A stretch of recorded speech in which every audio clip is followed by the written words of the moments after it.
Olá pessoal, eu sou Chachu França, eu estou aqui no Fino hoje para participar do projeto Ícones, ou seja, vou contar para vocês um pouco da minha trajetória, um pouco da minha carreira.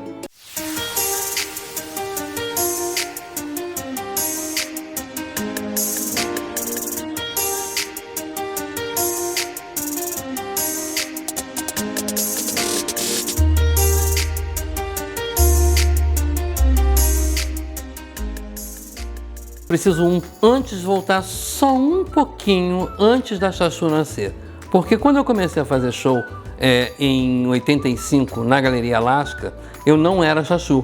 Na realidade, eu criei a minha primeira personagem que se chamava Marilda Gabidela, porque a gente tinha um programa de televisão, que não era de televisão, é claro, que se chamava TV Gay. Era uma cópia do TV Mulher.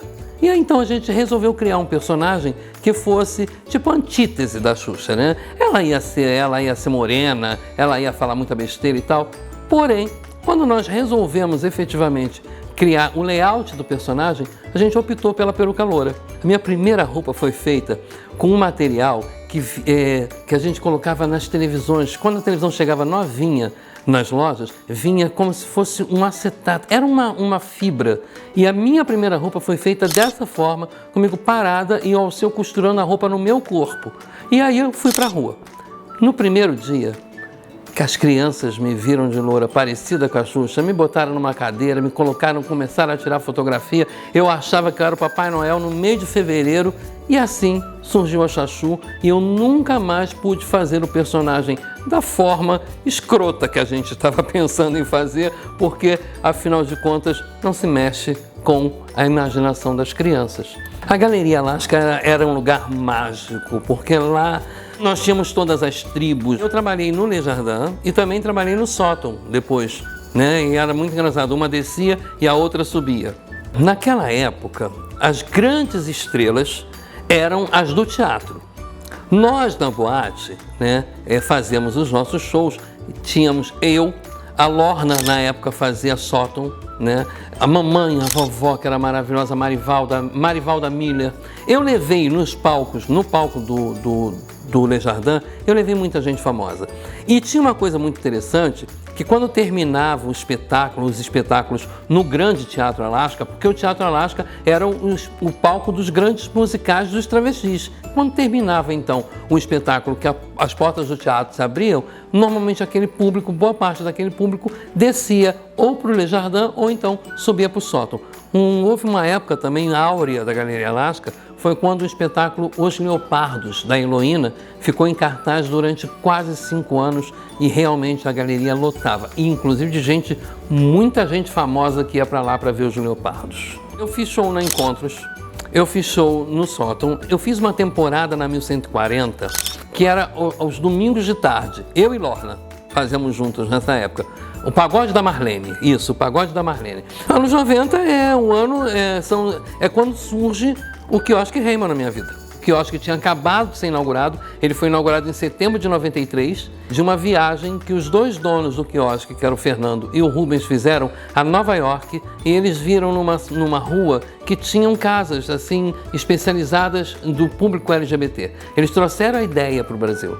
E aí, quando chegaram aqui, eles compraram, era uma concessão, né, que existe uma concessão do quiosque, e aí eles colocaram a bandeira do arco-íris.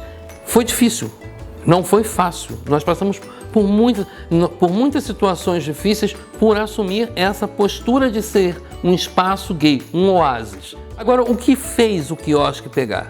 Foi exatamente ele surgir junto com um show de drag queen. Porque o que acontecia é que, com o fechamento da Galeria Alaska, com o fechamento de diversos teatros no Rio, o público LGBT havia perdido o palco. Então nós levamos o show para a rua. Nós levamos o show para onde as pessoas estavam. Quando eu comecei a fazer o show do quiosque, eu percebi que havia um número muito grande de crianças que assistiam o show. Como havia um apelativo de eu fazer as músicas da Xuxa, eu botei as crianças para dublar. Então, na realidade, o nosso espetáculo inicialmente durava 3 horas. Ele começava às 7 horas da noite e terminava às 10. Porém, a primeira hora do show era dedicada às crianças. Então eu eu chamava as crianças para dublar. Chegamos a fazer concurso de dublagem de criança. Aí parecia o Raul Gil. E também, é importante, eu recebi no palco do Quiosque Rainbow todas as grandes artistas do mundo LGBT do Rio de Janeiro, incluindo Rose Bombom, nossa saudosa Rose Bombom, Lorna, que muitas vezes fez espetáculos comigo lá. Era realmente um oásis da diversidade. E mais importante, 2 anos depois surgia a Parada Gay de Copacabana, que sempre terminou no Quiosque Rainbow. Meu show no Quiosque Rainbow, por que acabou? Porque tudo acaba. Tudo. A gente passa por um ciclo. A fórmula desgastou também, né? A gente tem que considerar isso. O público cresceu, o público mudou. Gente, até hoje eu me pergunto como é que eu fui parar no Chá da Alice. Eu recebi um telefonema. Uma pessoa falou assim, olha só, nós temos um trabalho. Eu fui, primeiro dia, inclusive, me deram uma foto para fazer a maquiagem, não sei o que tá. E esse primeiro chá foi no Pão de Açúcar. No Morro da Urca, me maquiei, me arrumei, me preparei de rainha. Moral da história, eu passei 4 anos fazendo o Chá da Alice. Muito cansativo, muito. Porque eu ficava montada de 11 da noite às 4 da manhã. 4, 5 horas, às vezes até 5 horas da manhã. E muitas vezes eu ouvi, na época que eu fazia a rainha, que eu incorporava uma rainha. Porque eu tinha uma postura de rainha. Na realidade, me trouxe uma nova personagem muito forte. Tão forte quanto a Chachu. Quando você saiu do chá... Chorei. Quase chorei. Fiquei muito triste. Minha saída do chá foi muito triste. E me senti muito frustrado quando fui substituído por um boneco. Na realidade, eu tive uma briga no chá. Eu tive uma discussão, não foi uma briga. Uma discussão por causa de uma roupa, por causa da porra da roupa da rainha. Me disseram que nesse dia o Pablo falou pra mim, essa sua roupa parece roupa de camelô. Eu falei, engraçado, é a mesma que tu comprou pra Anitta. Porque a roupa era a cópia da roupa que ele usou pra Anitta fazer o chá. Eu fui comprar na mesma loja. E aconteceu o seguinte, no verão era impraticável usar a roupa da rainha. E nesse dia foi que eu disse pro Pablo o seguinte, Pablo, você me desculpe, mas tudo bem, eu coloco a roupa que você quiser, eu coloco aquela roupa que pesa 20 quilos. Porque afinal de contas, eu sou só um personagem não sente. E isso não foi, eu acho que ele não gostou. Mas eu falo, eu não tô na vida para agradar as pessoas, tô na vida para falar o que eu sinto. Nós brigamos, eu fiquei chateada, nós saímos, eu saí. Passou 2 anos, eu recebi uma ligação que ia ter a festa do lançamento do Rouge.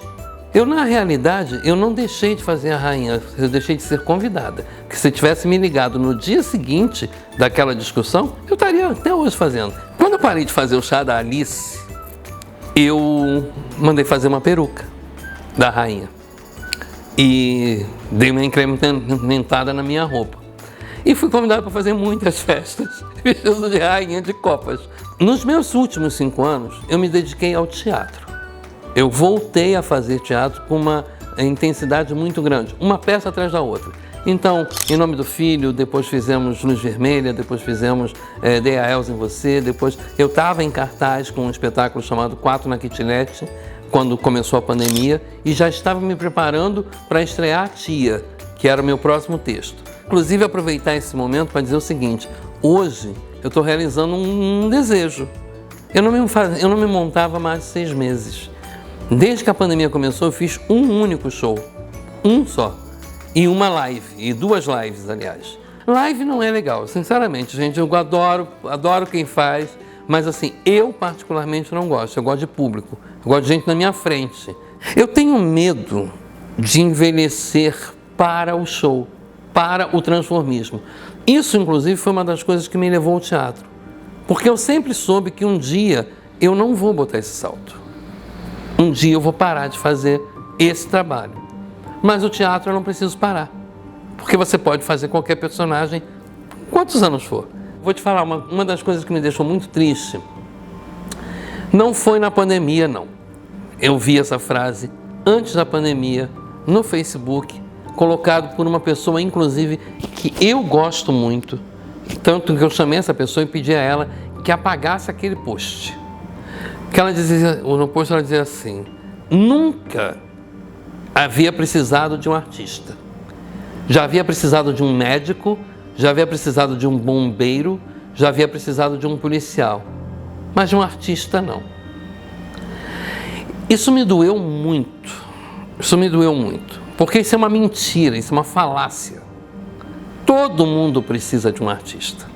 Inclusive o médico, o bombeiro e o guarda. Porque alguém precisa ser a válvula de escape. E a válvula de escape é a arte. Hoje, os artistas estão morrendo de fome.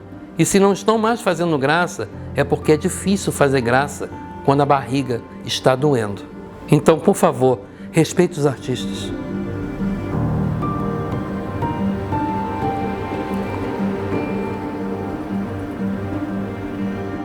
Ai, gente, olha, foi muito bom compartilhar com vocês um pouco desses meus tantos anos de carreira, tá? Mas ainda vai ter muita coisa para compartilhar. Se Deus quiser, nós vamos retornar, nós vamos voltar, nós vamos dar a volta por cima. E se vocês quiserem conhecer um pouco mais de mim, acessem meu canal, tem um canal no YouTube chamado Chachu Show, tudo com X. É tudo com X na minha vida, entendeu? Olha, foi muito bom estar aqui no Fino. Gente, beijo, obrigado por tudo. E acompanha a gente, tá? Valeu!